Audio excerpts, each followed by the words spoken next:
जा सकता है। और ऐसी सब चीजों की जब एकदम चेकिंग की जाती है तभी पता चलती है। अब अगर नॉर्मली कोई पुलिस चेक करता है तो वो इस ट्रक के पीछे के हिस्से को खोलने नहीं कहता, क्योंकि ऐसे में सारे कंकाल बाहर गिर जाते हैं। नंबर 16, ये जो लड़की अभी आपको दिख रही है, इसने पेन किलर की जगह पर एयरपॉड्स खा लिए। दरअसल इसने दवाई ली थी, लेकिन तभी इसने ध्यान नहीं दिया और इसके हाथ में जो एयरपॉड्स थे उसने वही मुंह में डाल दिया और पानी के साथ पी गई। और उसके बाद उसने रियलाइज किया कि उसने गलती से एयरपॉड्स निकल लिए हैं। और जब इसे पूछा गया कि इसने ऐसा क्यों किया तो इसका कहना था कि पेन किलर्स भी काफी ज्यादा बड़े थे, तो ये कंफ्यूज हो गई और इसे लगा कि एयरपॉड्स पेन किलर ही हैं। और उसके बाद बड़ी मुश्किल से इसके अंदर से एयरपॉड्स बाहर निकाले गए। नंबर 15, इसे मैन ऑफ द मैच बनने के लिए 150 रुपए दिए गए। और कमाल की बात तो ये है कि स्प्रिंट को बनाने में ही 300 लगे थे, यानी कि ये बड़े से चेक को बनाने में जितने रुपए लगे हैं उससे आधे रुपए विनर को दिए गए। नंबर 14, सेंट एंटोनियो ज़ू है, वहाँ आप कॉकरोच को अपनी एक्स का नाम दे सकते हो और उसके बाद उसी कॉकरोच को किसी जानवर को खिला दिया जाएगा। और एक ऐसा ऑफर है जो कि स्पेशली वैलेंटाइन के दिन आता है। और बस कॉकरोच ही नहीं, आप उसी के साथ रैट्स को और वेजीज को भी अपने एक्स का नाम दे सकते हो। वो उसे कीड़े और जानवर के ऊपर आपके दिए गए नाम का टैग लगाएंगे और फिर किसी जानवर को खिला देंगे। ये है सॉलिड बदला। नंबर 30, बिजली के झटके से आप एक मैथ के जीनियस बन जाओगे। कई बार देखा गया है कि जब लोगों को बहुत ही जोर का बिजली का झटका लगता है तो ऑटोमेटिकली मैथ्स में काफी स्मार्ट हो जाते हैं। कुछ लोगों के लिए ये परमानेंट रहता है और शायद एक इलेक्ट्रिशियन आपको एक डिसेंट शॉक दे सकता है, लेकिन मजाक है। और ज्यादातर लोगों के लिए वो बस 6 महीने तक रहता है, उसके बाद वो नॉर्मल हो जाते हैं। और अब अगर मैथ्स की प्रॉब्लम आ रही है तो आप खुद को बिजली का झटका देने मत जाना, क्योंकि ये बहुत ही रेयर फिनोमेना है। और ये कैसे और क्यों होता है इसके बारे में साइंटिस्ट को कुछ ज्यादा नहीं पता।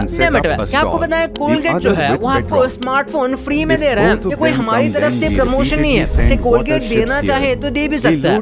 एनीवेज, कोलगेट ने एक ऐसा स्कीम निकाला है जिसमें अगर आप इनके ऐप या वेबसाइट को लॉग इन करते हो और कॉन्टेस्ट में पार्ट लेते हो तो आपको स्मार्टफोन्स मिल सकते हैं। नॉर्मल कोको कोला और डाइट कोको कोला दो अलग अलग ड्रिंक है और ज्यादातर लोगों को लगता है कि दोनों में कोई खास फर्क नहीं है, लेकिन ऐसी बात नहीं है। अगर आप एक डाइट कोको कोला को पानी में डालोगे तो ऊपर ऐसे फ्लोट करेगा, लेकिन वही नॉर्मल कोको कोला पानी के अंदर डूब जाएगा। ऑब्वियसली ऐसा होता है कि दोनों में अलग तरीके से कैन फिल किया जाता है। फिर सिंपल सा आंसर यही है कि दोनों में जो लिक्विड है वो अलग अलग डेंसिटी का है।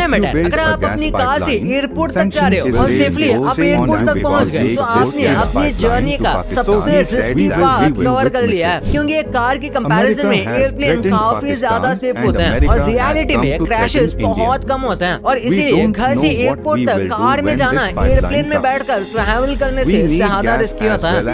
एक महिला ने अपने 2.8 मिलियन की कमाई अपने बच्चों की जगह अपने पेट्स को दे दी। इस औरत का कहना था कि इसके जो बच्चे हैं वो इसे एक बार में मिलने नहीं आते थे और ये काफी ज्यादा अकेला फील करती थी। और अब ऐसे में अगर उसके बच्चे उसे मिलना नहीं चाहते तो इसके फॉर्चून में इसके बच्चों का कोई भी हक नहीं बनता। और इसका कहना था कि इसके जो पेट्स हैं वो हमेशा इसी के साथ रहते थे, तो इसीलिए उसने सारी संपत्ति उनके नाम कर दी। और अगर आपको कोई भी इनके संपत्ति से डील करना है तो आपको इनके पेट से डील करना होगा। नंबर 8, इस बिल्डिंग को पहले तोड़ा गया और उसके बाद उसे एक एक ईंट जोड़कर सेम टू सेम पूरा फिर से बनाना पड़ा। लंदन में एक पब था जिसे कि हिस्टोरिक साइट का रिकॉग्निशन मिलने वाला था, क्योंकि ये कई टाइम से पॉपुलरली चल रहा था और उसके बाद वो काफी ज्यादा पॉपुलर हो जाता। वैसे तो वो पॉपुलर था लेकिन फिर भी ये ग्लोबल टूरिस्ट स्पॉट बन जाता। लेकिन इसे रिकॉग्निशन मिलने के थोड़े दिन पहले ही इस पब को इलीगली पूरी तरीके से तोड़ दिया गया, जिसके बाद इसके ओनर को पूरा ही पब को स्क्रैच से बनाना पड़ा, जिसकी वजह से ये न्यू हो गया और इसकी हिस्टोरिक साइट का रिकॉग्निशन इसे नहीं मिला, क्योंकि फिर ऑब्वियसली ये सेम टू सेम बनाने पर ही ओल्ड पब नहीं रहा। इस प्यारे से कबूतर को जेल हो गई। भारत के कुछ पुलिस वालों ने कबूतर को जेल में डाला था, वो भी 8 महीनों के लिए, क्योंकि उन्हें लगा कि ये कबूतर चाइना का स्पाई है जो कि हम पर नजर रख रहा है, क्योंकि उसके पैर में 2 रिंग थी और उसके पंख में कुछ ऐसे लिखा हुआ था जो कि किसी चाइनीज लैंग्वेज की तरह लग रहा था। और इसलिए उन्होंने इसे पकड़ा और पहले तो एनिमल हॉस्पिटल भेजा चेकअप के लिए और उसके बाद उसकी रिंग्स को फॉरेंसिक लैब भेजा गया और पता चला कि विंग्स पर जो लिखा हुआ है वो कुछ अलग ही गिब्बरिश लैंग्वेज में लिखा हुआ है। ये कबूतर बेचारा 8 महीने जेल में रहा। नंबर 6, कई बार आपका जन्म ही स्पेसिफिक काम के लिए होता है। जैसे इस आदमी को देखो, ये वाटर रिसर्च सेंटर में काम करता है। इस वर्ड को ध्यान में रखना, वाटर रिसर्च सेंटर में। लेकिन सबसे कमाल की बात तो ये है कि इसका सरनेम जो है वो है ड्रिंक वाटर, यानी कि लिटरली बस इसी काम के लिए बना था। पर यार ये इतना वियर्ड सरनेम आए कहाँ से, ये एक रियल क्वेश्चन है। नेमोफायर लोग किसी न किसी ट्रॉमा यानी कि सदमे से कोमा में चले जाते हैं। लेकिन क्या आपने कभी किसी को हंसते हुए कोमा से बाहर आते हुए देखा? नहीं, मैं 3 इडियट्स फिल्म की बात नहीं कर रहा, बल्कि इस आंटी को देखो। दरअसल ये कोमा में चली गई थी और 5 साल से कोई भी रिस्पॉन्स नहीं कर रही थी, और कोमा में जाने के 5 साल बाद ये एक जोक पर हंसते हुए होश में आ गई, जिसने लोगों को चौंका दिया था। लेकिन सच में ये परिवार के लिए काफी खुशी का मौका था, जिसने पूरी फैमिली को रीयूनाइट कर दिया। यार मुझे तो इन इंस्टा कमेंट से